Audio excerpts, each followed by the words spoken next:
पुण्यातील बड्या नेत्याचा कार्यकर्ता स्वारगेट बलात्कार प्रकरणातील आरोपीचं रूप समोर.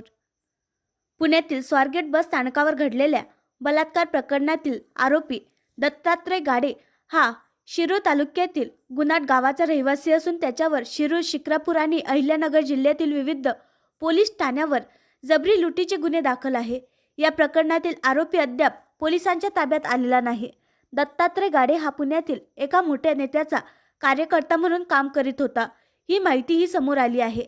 त्याच्या गुन्हेगारी पार्श्वभूमीचा विचार केला असता गाडेविरुद्ध महिलांना लिफ्ट देण्याच्या बहाण्याने लुबाडत असल्याची माहिती समोर आली आहे.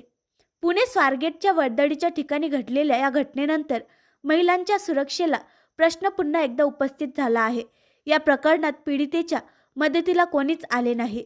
यावरून सामाजिक संवेदनशीलतेचा प्रश्नही निर्माण झाला आहे.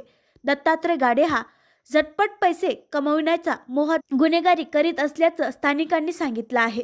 तो बस स्थानकावर पोलीस म्हणून ओळख करून देत असे ही माहिती समोर आली आहे. आणखी नवीन व्हिडिओ पाहण्यासाठी आमच्या देशमुख एक्सप्रेस न्यूज चॅनलला सबस्क्राईब करा, लाईक करा आणि शेअर करा.